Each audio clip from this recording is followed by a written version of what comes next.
Well, hi, everybody, and welcome back to the Ascension Playground. This is your friend Ursie, and today we are going to be talking about the royal family, the king and the queen. So here's the king star, the constellation of Cephus, and then the queen star up at the North Pole next to the king is Cassiopeia. Fascinating, right? Well, if you want to see if you have any of these royal stars, they're different than the Persian royal stars. This is the king star and the queen star. So it's interesting, right? A lot of times we think, oh, yeah, I want to be part of royalty. It's something to work up toward, to go from the peasants to, let's say, the noblemen or the scribes to the noblemen. And then having the bloodline into a sovereign aristocracy. So, yeah, the king and the queen. It's interesting. The stars in the heavens are basically playing out the human story, our journey through time. In fact, I wanted to read something to you. I want to read from an excerpt of The Star Tales of Mother Goose. We're still talking about royalty in the heavens, but from this lens of the children's nursery rhymes of Mother Goose. In fact, in reading the preface to this beautiful book, I was learning more about the Mother Goose. And Mother Goose is actually associated with the beautiful constellation of Cygnus, the swan. So I guess I was kind of right, that swan's birthing canal, Deneb Adige, that beautiful fixed star, the portal from which creation comes through. So that whole idea of the Vesica Piscis, the Mandorla, the birthing portal for all living beings. Let's see. This is what Mary Stuart Adams wrote. Mother Goose is Cygnus. Mother Goose is Cygnus. That's interesting. She woke up and realized what was being whispered to her. It wasn't just that Mother Goose is the constellation Cygnus, but the rhyme and the whimsy and joy in language is a gift from the stars. So I know some of you think that I'm kind of a little kooky. It's true. But the more childlike and wonder that we can return to our 5 and 6-year-old self of make-believe, there is this idea that we can then hear the language of the stars. She writes, I knew that the ancients believed that the starry regions were populated by divine beings, and that these beings sent their forces through the zodiac to grant form to the human being's physical body. But did that include the gift of speech? Well, yes, and not just any speech, but rhythmic, rhyming, riddling, delightful, witty speech, like Mother Goose. All at once, the constellation Cygnus the Swan, formerly fixed with majesty along the Milky Way river of stars, became animated in my mind's eye, every flap of her wings beating out a rhythm that made its way earthward as a delightful, bouncing rhyme. She said, I was stunned, for I realized in that moment that I had developed a flat plane of consciousness with regard to the stars. Yeah, nobody wants to have a flat plane of consciousness. We want that super consciousness, considering only the 12 regions of the zodiac in relation to the human being, and not the other regions beyond the zodiacal plane. And there are 76 of them. In other words, she's looking beyond the 12 zodiacal signs and adding the fullness of 88 star constellations into that moment of birth. All at once, I found myself in multi-dimensional space for the very first time, lifted beyond the singular plane and into wholeness. And so this book, The Star Tales of Mother Goose, which is my attempt with my sister to share the joy of living in relationship with the stars through whimsy and rhyme and once upon a time. Boy, sometimes you say things over and over, and then you find a book like this, and it just encourages you, like, okay, I've been thinking that way for years, and here it is. It must be noted here at the outset that the point of this book is not to immediately unveil the mystery of the connection between nursery rhymes and the stars for the children in our lives. It is rather to let this knowing sink into our own thoughts, to nourish our own imaginations, so that when we approach the night sky with a child, we will be sensitive to the need for sustaining awe and wonder as long as possible, rather than calling on the intellect too soon. All right, well, thank you, Mary Stewart Adams. Okay, I just got to read, since we're talking of royalty today, there's one more introduction paragraph that Mary wrote. There was a time when the stars spoke to human beings, and though they have grown silent now, this silencing didn't happen all at once, or even entirely. Through long ages, there have always been those who could hear and understand this speaking, and who could read the starry script, while the others, they slept, and sleeping they could only dream. These star readers have been known by different names through every age, secret names that were hidden so as not to expose the sacred knowledge they bore. Perhaps most hidden among these storytellers of the stars is the Mother Goose. And her tales go something like this. All right, since we're talking about royalty today, I'm going to read a traditional rhyme that will bring us then into the heavenly stars. Sing a song of sixpence, a pocket full of rye, 24 blackbirds baked in a pie. When the pie was opened, the birds began to sing. Wasn't that a dainty dish to set before the king?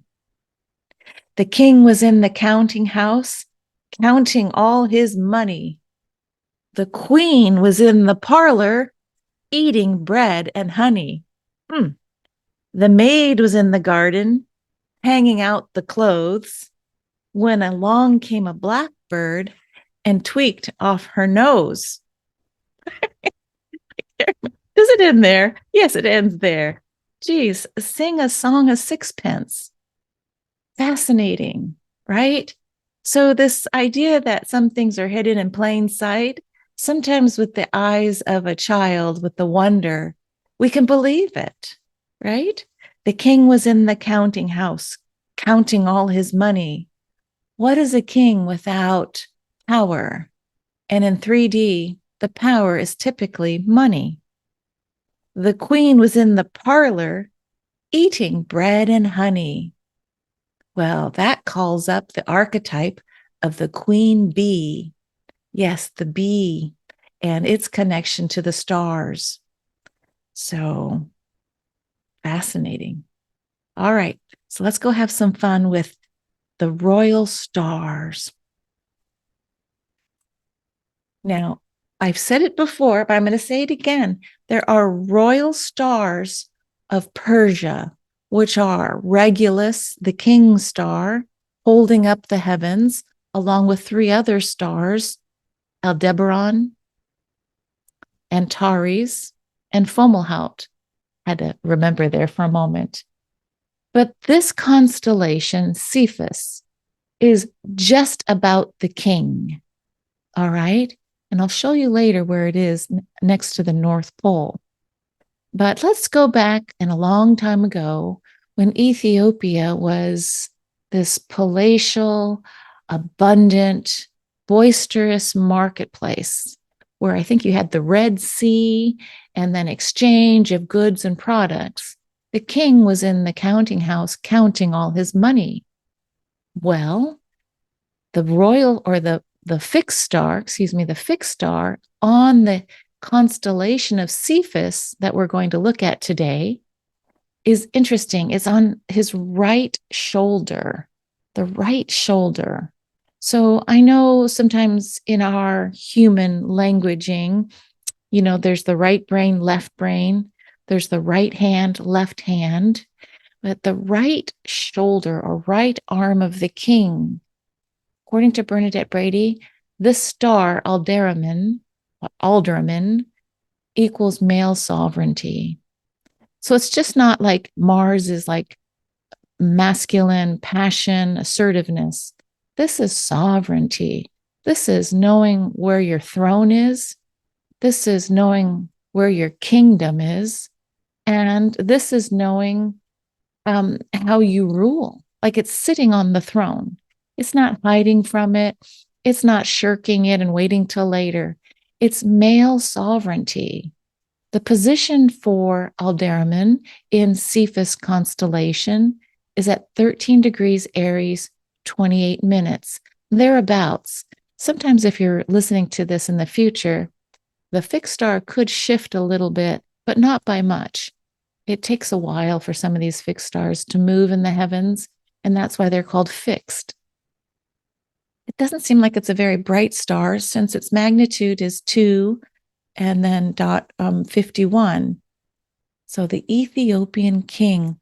Look at this picture, again, coming from the box of stars by Catherine Tennant. And this is imagery that she pulled from Urania's mirror. Again, remember, these were images painted in the early 1800s by a lady. All right, so look at that position, ALDERAMIN. You see that there's other stars that make up the king. There's a couple on his crown chakra. Looks like there's one on his hand. So the sovereign male or male sovereignty is the arm, the right side. That's usually the side that we assert with, whereas the left is more yin and it's receptive. In this case, his left arm and hand are holding something that looks like a scepter to claim his authority over the kingdom. But this right arm is holding on to a red cloak. Isn't that interesting? It's this idea is, yes, I am the king, and I will cover myself in the robes of the king. Yeah, very interesting. So let me go to the next slide where we meet his equal and opposite, the queen. So it's not necessarily king over queen, but this idea of king and queen. When you go back into the alchemical imagery, I'm talking that there were these funny looking pictures, and I'll try and find one or two for you, where the king and the queen are actually blended together. They're like a double-faced or double-headed entity. It's this idea that in the beginning, the Genesis, Genesis, there's this idea that we were at one time whole in our masculine and feminine authority. All right, that we could hold and balance both. And then through the process of separation to expand, we separated. And some people think that, oh, well, this is me trying to find my twin flame, my other half. Well, in this case, the king and the queen, for time immemorial, up in the northern heavens, are going to remind us that where are you sovereign? Do you know your people? Do you know your tribe? Okay, so here I am flying back in with Mother Goose or Cygnus, right? She's riding with the star. Now, here is a graphic that I found of someone who actually hand drew the constellations, and it's something that I'd like to consider doing myself. So we see the center of the pole, the North Pole, is Ursa Minor. And then you have Camelo Pardalis. I think this is the camel. But right next to the camel is Cephus. See this shape? It's almost like a house or what a throne would be seated in. So there's Cephus, the king constellation, with the fixed star ALDERAMIN. And next, we're going to look at Cassiopeia. Interesting, the spelling, right? Cassio and then P-E-I-A, Peia, Cassiopeia. And it's easy to know her constellation because it looks like a W or an M, but it's a W, like making it look like a crown. So the queen's crown, and here's the king. So the king and queen sitting next to the pole star. And I want to read you something from the book by Bernadette Brady, Brady's Book of Fixed Stars. All right. But here's what Bernadette Brady writes in Brady's Book of Fixed Stars: the canvas in the sky. Gosh, do I like that. I typically talk about in doing readings, let's just start with the broad brushstrokes. It is like a cosmic portrait that we start with the canvas in the sky, which is our celestial heavens. Here's Bernadette. The constellations represent stories captured in the sky, cave paintings perfectly preserved for the use of generation after generation of humans. In the beginning, these stories were seen as particular themes, taking up whole sections of the sky, rather than as isolated images with isolated stories. So she's talking about the interconnectedness. Some of these sweeping themes were recorded in the work of Aratus, an early astronomer believed to be the first person to record the positions of the constellation in his book, Phenomena, written around the year 275 BCE, before the Christian era. That's a long time ago. Think about it. And I actually think before that, I think the Asian culture, especially the Chinese, were documenting this as well. But since we're more Western based, we'll go with Aratus. In this work, he grouped some of the constellations into themes such as the water and the royal family. All right. So again, here we have Cephus and Cassiopeia, and this must be the water, right? All those little dots going around. If we as astrologers are ever to reconstruct the sky, to understand the canvas of the sky, the vaulted ceiling of the earliest temple or first cathedral, that's a beautiful metaphor, the heavenly skies as the first cathedral, then it is important that we start viewing the sky not as isolated objects, but as a whole. Thus, although the constellations in this part of the book are listed alphabetically, their relationships to each other have been included. All right. So she looks holistically, and hers is much more based on the Egyptian visual astrology, like show me which star was rising, which star was setting, which star was near one of the angular points of the midheaven, the IC, or the ascendant or descendant, like show me kind of astrology. So the canvas in the sky.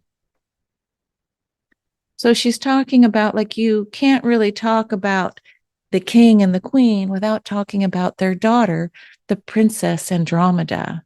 And you can't really talk about Andromeda without talking about the sea monster Cetus and the savior Perseus. Okay, so they're kind of all grouped in this. Here's Perseus. Yep. So we have the zodiac, you know, the parade of animals, zodiac, and this water. Yeah. Here's Draco, the dragon, Hercules. Here's the big bear next to the little bear holding the pole star. Anyway, kind of nice. Oh, and here's that floating hair of Coma Berenice. Okay, so Bernice's hair. So I know a lot of times we start with this idea of learning astrology as what's your sign? And what I think Bernadette is saying, take a look at the whole heavens, the ceiling. This is our first cathedral, is the canvas of the heavenly night sky. Beautiful and profound. Okay, so here we are back to Cassiopeia or Peia constellation. This is the grouping of stars called the Queen Star, and it's up at the North Pole. So for anyone living in the South Pole, I don't think you're going to see this constellation. You have to, I think, get at least to the equator or above to see this. All right. So I think I told you where the King Star was at. 13 degrees Aries 28 for ALDERAMIN. ALDERAMIN. ALDERAMIN. ALDERAMIN. I'm going to just have to practice that one. The right arm of the king.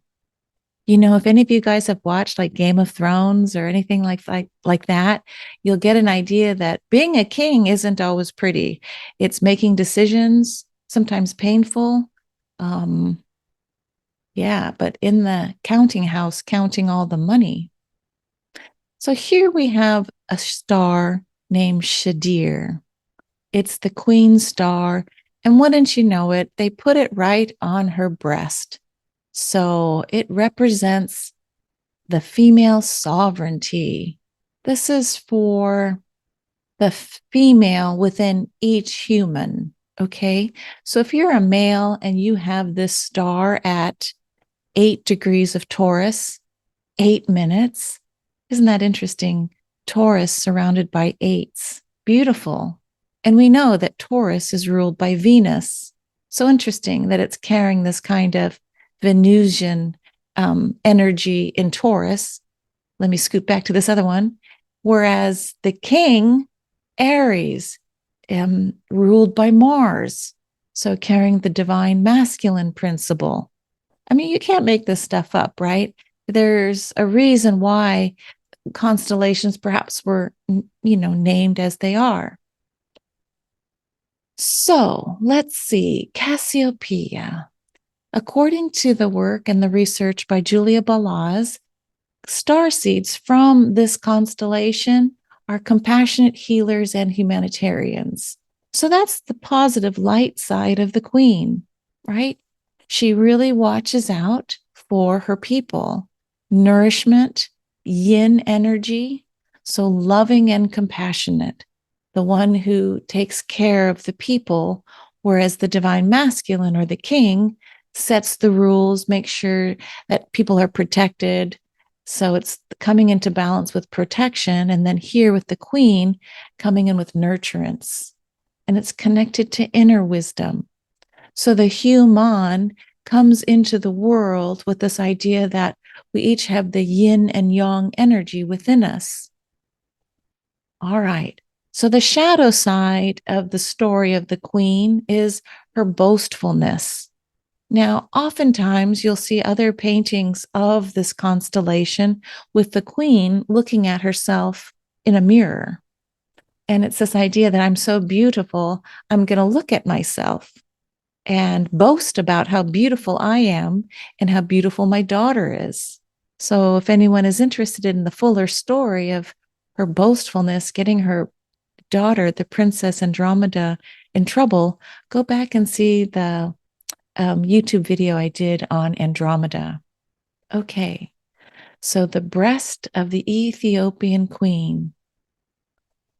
Its magnitude is 2.23. So again, not a very bright star, but a powerful archetype of the queen. Yeah, the queen bee, the queen, the sovereign queen, the Amazon queen, our human 3D existence and duality and polarity. There were tribes early on where the queen or the female was in governance, the elderly female. And then later it became a patriarchal society with the male in power. And now it feels like we're coming back to this idea of embracing the two together. So Cephus and Cassiopeia, the king and queen constellations next to the North Pole, and carrying this human story of if you have this and a strong connection in your star chart, do you know where you're sovereign? Will you step up to and sit on your throne, whether it's the king or the queen? All right, Mother Goose and I will say goodbye for now. We'll see you next time on the Ascension Playground. Bye, everybody.